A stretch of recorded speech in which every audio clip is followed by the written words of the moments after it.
Ring distribution মানে আমরা কি বলেছিলাম যে আমরা পড়ছিলাম আগের ক্লাসে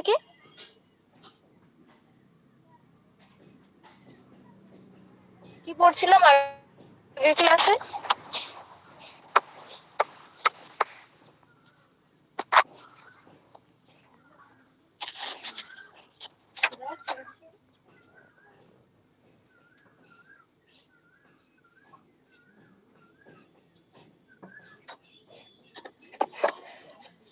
রিং ডিস্ট্রিবিউশন সিস্টেম, তাই তো? তো আমাদের মেন যেটা আমরা ডিস্ট্রিবিউশন সিস্টেমের কানেকশন কিভাবে হয়, তার মধ্যে তিনটে সিস্টেমে কানেকশন হয়। একটা হচ্ছে রেডিয়াল সিস্টেম, যেটা আমরা কালকে পড়েছি। আজকে আমরা পড়বো কি, বা আজকে আমরা যে জিনিসটা নিয়ে ডিসকাস করব সেটা হচ্ছে রিং ডিস্ট্রিবিউশন সিস্টেম। একটা ডায়াগ্রাম দেখতে পাচ্ছ প্রত্যেকে? হ্যাঁ, প্রত্যেকটা ক্ষেত্রে সার্ভিস দেখো, যে প্রত্যেকটা আছে সার্ভিসের যে মেন লাইনটা আছে, যে সার্ভিসের যে মেন লাইনটা, সেটা দেখো দুটো ডিস্ট্রিবিউশন টার্মিনাল দ্বারা দুটি আলাদা আলাদা ফিডারের সঙ্গে যুক্ত আছে। সার্ভিসের যে মেন লাইনটা আছে সেটা দেখো দুটো আলাদা আলাদা ফিডারের সঙ্গে যুক্ত আছে। একটা ফিডারের লাইন যদি খারাপ হয়, তাহলে অন্য ফিডারের লাইনের মাধ্যমে আমি কনজিউমারকে কি করতে পারবো, কন্টিনিউ সাপ্লাই দিতে পারবো। আর যদি দুটি লাইন একসাথে খারাপ হয়ে যায়, তাহলে কি করবে, তখন সিস্টেমটা কি করে, শাটডাউন হয়ে যায়। এই সিস্টেমটা এখন ইউজ করা হয় না। কারণ কি, ধরো আমার একটা যেটা আমি ডিস্ট্রিবিউটরকে দিচ্ছি, ঠিক আছে, ধরো সেই পাথটা আমার যদি দুটো টার্মিনালটা সার্ভিস মেইন লাইনের সাথে ডিস্ট্রিবিউশন টার্মিনালটা দুটো আলাদা আছে, তাহলে যখন আমি ফিডারের সঙ্গে যুক্ত থাকছে, তখন একটা ফিডার যখন ফিডারের লাইনটা খারাপ হয়ে যায়, তখন অন্য ফিডার দিয়ে আমি কনজিউমারকে কন্টিনিউ সাপ্লাই দিতে পারি। এটা একটা পজিটিভ পয়েন্ট। কিন্তু যখন দুটো লাইন একসাথে খারাপ হয়ে যায়, তখন সিস্টেমটা কি হয়, অটোমেটিক্যালি একসাথে শাটডাউন হয়ে যায়। পুরো সিস্টেমটা কি করে, একসাথে শাটডাউন হয়ে যায়। সেই কারণে এই সিস্টেমটা এখন প্রেজেন্ট মানে বর্তমানে এটা আমরা ইউজ কম করি। ক্লিয়ার? এইবারে দেখো এই রিং সিস্টেমটা কোথায় ইউজ করি, বা কি কি ক্ষেত্রে ইউজ করি, দেখো দেখতে পাবে।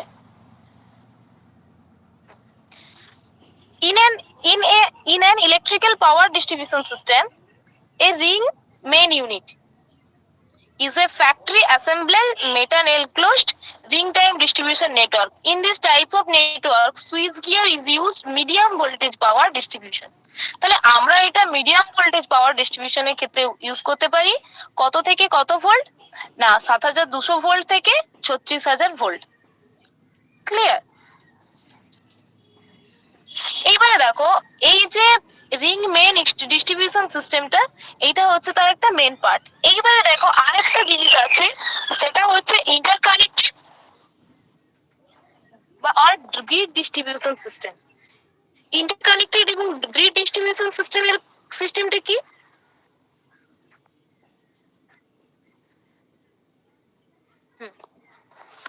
এটা হচ্ছে ইন্টারকানেক্টেড এবং গ্রিড ডিস্ট্রিবিউশন সিস্টেম। এই সিস্টেমে কি হয়, দুই বা দুইয়ের বেশি মানে কি ওয়ান অর মোর জেনারেটিং স্টেশনের মাধ্যমে ওয়ান অর মোর ফিডার একে অপরের সাথে কি করে, ইন্টারকানেক্টেড করা থাকে। তাহলে কি বললাম না, এই যে ইন্টারকানেক্টেড এবং গ্রিড সিস্টেম, এটা ওয়ান অর মোর জেনারেটিং স্টেশনের মাধ্যমে ওয়ান এন্ড মোর ফিডার একে অপরের সাথে কি থাকে, ইন্টারকানেক্টেড করা থাকে। এই ইন্টারকানেক্টেড করা থাকে, এর প্রধান সুবিধা কি হলো না, যদি জেনারেটিং স্টেশন ফল করে করলেও অন্যান্য জেনারেটিং স্টেশনের মাধ্যমে কি করবে, সাপ্লাইটা কন্টিনিউ থাকবে।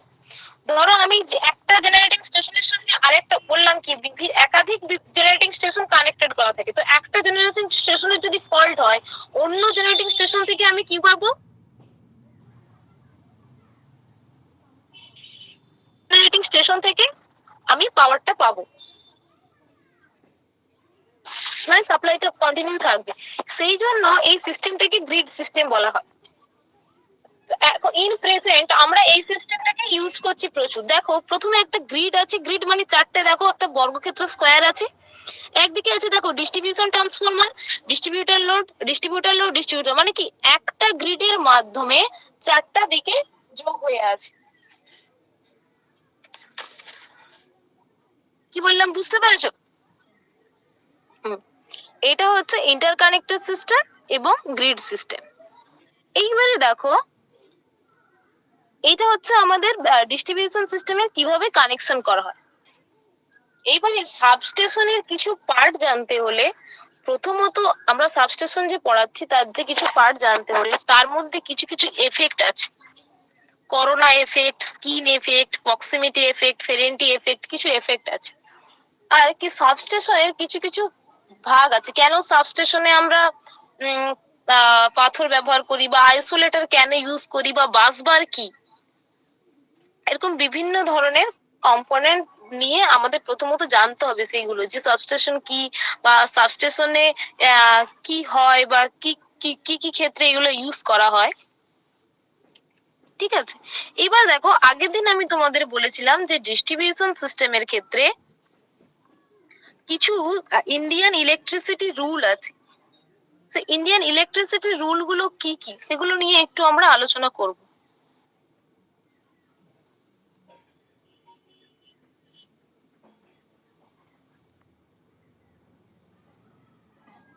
দেখো, domestic service line IA rules বলে একটি পেজ এসছে, দেখতে পাচ্ছ? এখানে মেন যেগুলো ইম্পর্টেন্ট আমি সেগুলো জাস্ট তোমাদের, ঠিক আছে?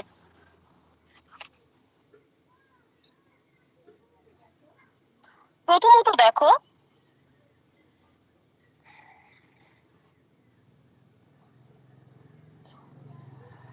Service connection with bare conductor. Bare কন্ডাক্টরের যে মানে স্যাকেল ইনসুলেটরটা ফিক্স থাকে, তাতে সার্ভিস কানেকশনে কি কি ইউজ, মানে কত কত ডায়ামিটারের আমাদের মেজারমেন্ট করতে হয়। দেখো লেখা আছে, the GI pipe of a maximum diameter of 5 centimetre. তাহলে আমাদের যে রিসিভিং এন্ডটা থাকবে তার শ্যাল বি মাউন্টেড এর ম্যাক্সিমাম ডায়ামিটার কত? 5 metre. Bare conductor shall kept a height at least 2.5 metre. এটা কত আমাদের রুল নম্বর কত না, আইই রুল নম্বর 79। এখানে বিভিন্ন সার্ভিস কানেকশনের রুল নম্বর দেওয়া আছে। এরপরে দেখো, দুটো ক্ল্যাম্প লাগাই আমরা, সেই ক্ল্যাম্পটা কত হতে পারে? 15 mm থেকে 6x6 mm, মানে এই মেজারমেন্টে। কি বললাম বুঝতে পেরেছো? যেটা স্টে ওয়্যার লাগাই, যেটা আমাদের যে ইলেকট্রিক পোলটা থাকে তাতে যে আমরা স্টে ওয়্যারটা লাগাই, সেটা কত হয়? 7/3.15 mm। এইরকম বিভিন্ন কিছু ইনস্টলেশন সম্বন্ধে বলা আছে। ঠিক আছে, এগুলো আমাদের জানতে হবে, কারণ আমাদের যখন আমরা কোনো কিছু জিনিসটা জানবো তখন আমাদের ইন্ডিয়ান ইলেকট্রিসিটি রুল ফলো করে তারপরে আমাদের এগুলো করতে হবে। নেক্সট হচ্ছে দেখো,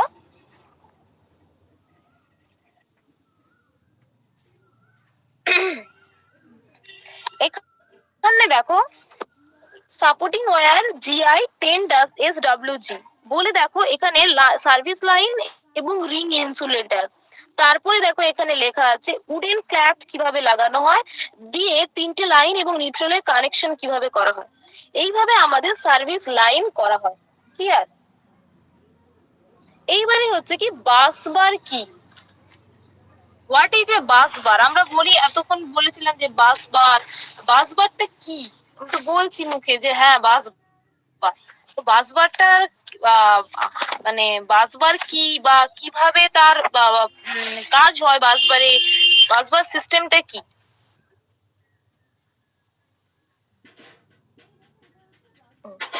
এই দেখো, এটা হচ্ছে বাসবার সিস্টেম, দেখতে পাচ্ছ?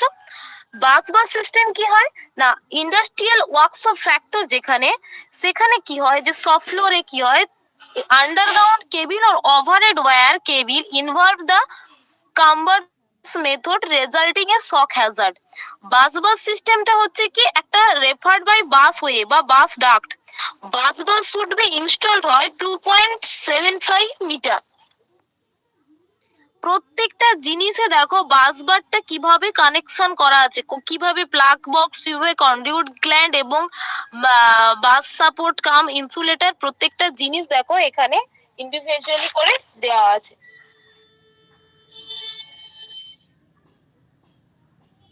দেখতে পাচ্ছ? এবারে দেখো, আমরা তোমাদের বললাম কি যে বাসবার মেন কি বা বাসবারে কি হয়। বাসবার কাজ কি না, বাসবার হচ্ছে, বাসবার অ্যারেঞ্জমেন্টটা কি হয় না, অনেক একাধিক কন্ডাক্টর যেগুলো, সেগুলো সমন্বয়ে গঠিত হয়। এখানে কি হয়, ইনকামিং যে ফিডারটা সেটা সংগ্রহ করে এবং আউটগোয়িং যে ফিডারটা সেটা পৌঁছে দেয়। এটা হচ্ছে একটা ইলেকট্রিক্যাল জাংশন, যার মধ্যে কি হয়, ইনকামিং এবং আউটগোয়িং কারেন্ট একসাথে মিলিত হয়। ঠিক আছে, কি বললাম যে বাসবারের কি কাজ, বাসবার হচ্ছে একটা অ্যারেঞ্জমেন্ট যেটা ইনকামিংটা পাওয়ারটা কি হয়, যা পাওয়ারকে ইনকামিং ফিডার থেকে সংগ্রহ করে এবং আউটগোয়িং ফিডার দিয়ে এটা পৌঁছে দেয় পাওয়ারটাকে। তাহলে ইলেকট্রিক জাংশনটা যেখানে আমার ইনকামিং কারেন্ট এবং আউটগোয়িং কারেন্ট একসঙ্গে মিলিত হয়।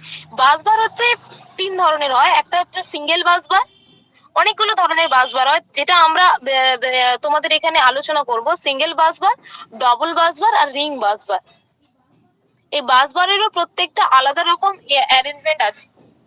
তো যেটা এবার আমাদের সাবস্টেশন নিয়ে কথা হচ্ছিল, যে একটা সাবস্টেশনে কি কি থাকতে পারে। সাবস্টেশনের ইনডোর প্ল্যান্ট এবং দু ধরনের সাবস্টেশনের ভেতরকার পার্ট বলে, একটা হচ্ছে ইনডোর সাবস্টেশন আর একটা হয় আউটডোর সাবস্টেশন।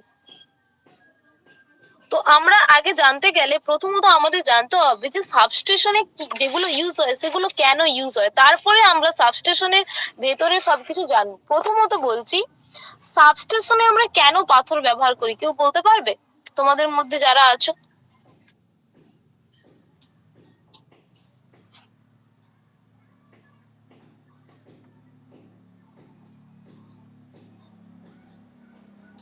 সাবস্টেশনে কেন পাথর ব্যবহার করা হয় জানো?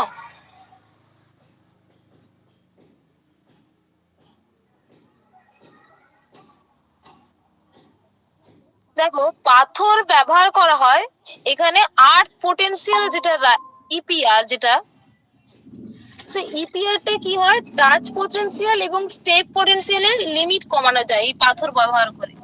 এবার সাবস্টেশনে দেখবে, যেখানে সাবস্টেশনের টাওয়ার গুলো থাকে সেখানে পাথর থাকে, যেমন ট্রেনে এরকম পাথর থাকে না, ওরকম পাথর থাকে। এবং ওদের দেখবে কখনো যদি সাবস্টেশন ভিজিট হয়, দেখবে ওদের আন্ডারগ্রাউন্ডে যে ওই পাথরগুলো থাকে, ওর নিচে আন্ডারগ্রাউন্ডে কানেকশন করা থাকে, একটা ফিডারের সাথে একটা ফিডারে কানেকশন করা থাকে।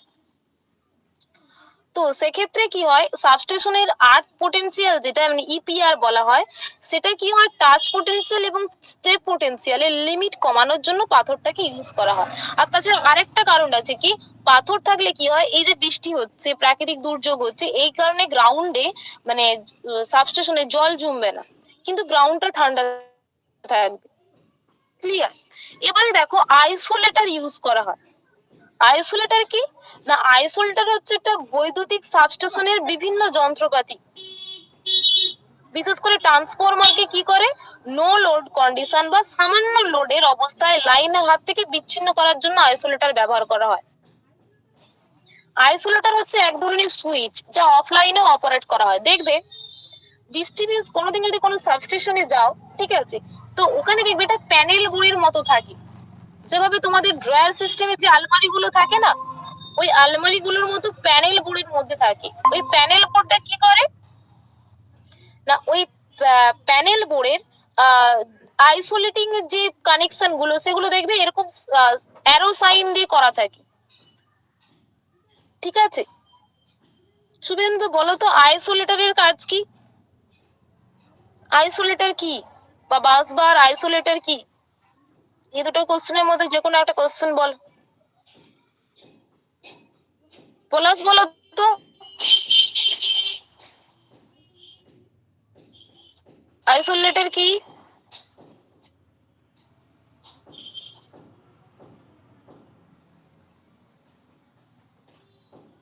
বা সাবস্টেশনে আইসোলেটরের মানে কাজ কি?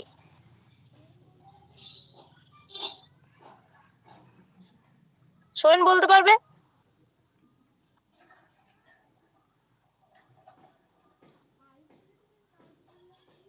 আইসোলেটরের কাজ বললাম কি, যেখানে আমরা ইলেকট্রিক্যাল সাবস্টেশন, সেখানে কি হয়, বিভিন্ন মানে মেকানিক্যাল ইলেকট্রিক্যাল ইনস্ট্রুমেন্টেশন, বিশেষ করে ট্রান্সফরমার যখন নো লোড কন্ডিশনে থাকে বা সামান্য লোড অবস্থায় থাকে, তখন কি হয়, লাইনের হাত থেকে আমরা ওকে ডিটাচ করে দিই, মানে বিচ্ছিন্ন করে দিই। সেই কারণে আইসোলেটর আমরা ইউজ করি।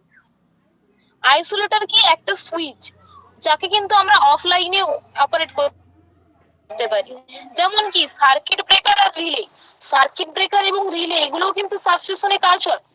সার্কিট ব্রেকার কি বলেছিলাম, অটোমেটিক্যালি এবং ম্যানুয়ালি, মানে কি অটোমেটিক্যালি ভোল্টেজ যখন ওভার এক্সেসিভ কারেন্ট ফ্লো হবে বা শর্ট সার্কিট হবে, তখন ও যেমন ট্রিপ করে যাবে, এবং ম্যানুয়ালি ওকে কিন্তু আমরা ট্রিপ করেই কাজ করাতে পারি। তোমাদের ফার্স্ট ইয়ারে যখন পড়িয়েছিলাম, তোমাদের ল্যাবের বাইরে যে দেখবে সার্কিট ব্রেকার থাকে, মাঝে মাঝে কিছু ফল্ট হলে সার্কিট ব্রেকারকে নামিয়ে কাজ করা হয়।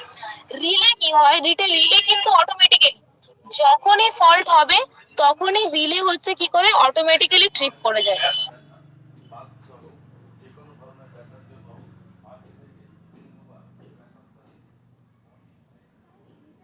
গেল একটা পার্ট। এইবারে দেখো, তোমরা যখন তোমরা যখন দেখবে, যখন এই যে টাওয়ারের মাঝখানে যখন যা দেখবে কিছু কিছু ধরনের একটা হিসিং সাউন্ড শুনতে পাবে। মাঠে দেখবে যখন বড় বড় টাওয়ার থাকে, দেখবি মাঠের দিকে যে টাওয়ার গুলো থাকে, সেখানে যে কারেন্ট গেছে 433 কেভি ভোল্টেজ যে কন্ডাক্টর গেছে, সেখান থেকে একটা হিসিং সাউন্ড শুনতে পাও। তাকে বলে কি জানো, করোনা এফেক্ট। কেন, সেটা কি করোনা এফেক্ট? না, ট্রান্সমিশন লাইনের এসি ভোল্টেজটা যখন ইনক্রিজ করে, তখন এটা নির্দিষ্ট ভ্যালুতে পৌঁছে যায়। যখন এই নির্দিষ্ট ভ্যালুতে পৌঁছে যায়, পৌঁছানোর পর কি হয়, কন্ডাক্টরের লেন্থ বরাবর একটা হিসিং সাউন্ড শুনতে পাও। সেই হিসিং সাউন্ড শুনতে পাও, তার সাথে দেখবে একটা ব্লু কালারের দেখবে একটা, মানে হালকা ব্লু কালারের একটা ইলুমিনাস এফেক্ট দেখতে পাও। তাকে আমরা কি বলি, করোনা এফেক্ট। কিছু কিছু সময় দেখবে জ্বলে যায়, ওই রিং এর মতো দেখবে হাই টেনশনের ক্ষেত্রে জ্বলে যায়।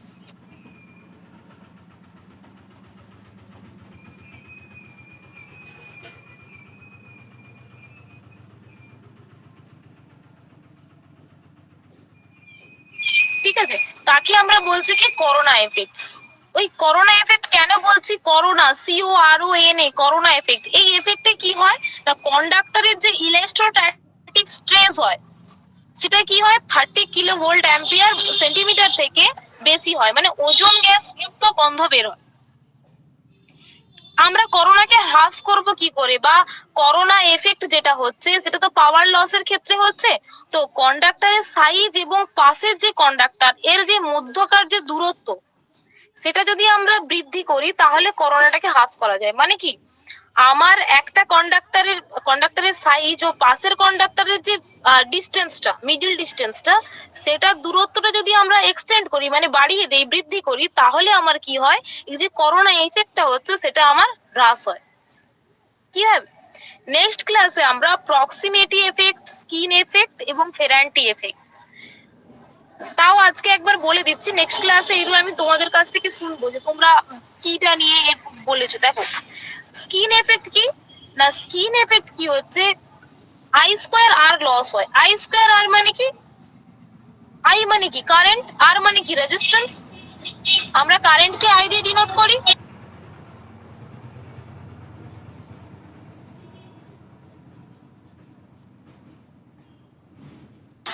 আমরা কারেন্টকে আই দিয়ে ডিনোট করি। তো কন্ডাক্টরের ইনার সাইডের ইন্ডাকটেন্স আউটার সাইডের থেকে যদি বেশি হয়, তাহলে কি বললাম, যে কন্ডাক্টরটা আছে তার ইনার সাইডের যে ইন্ডাকটেন্সটা, সেটা যদি আউটারের থেকে বেশি হয়, তখন কি হয়, কন্ডাক্টরের ইনার সাইডের ম্যাগনেটিক ফ্লাক্সের লিঙ্কটা কি করে, আই স্কোয়ার আর লস বৃদ্ধি পায়। এবং আউটার সারফেসটায় কি হয়, কারেন্টের যে ঘনত্ব, ডেনসিটিটা, সেটা বেশি হয়। ট্রান্সমিশন লাইনের ক্ষেত্রে এই ঘটনাকে আমরা কি বলি, স্কিন এফেক্ট।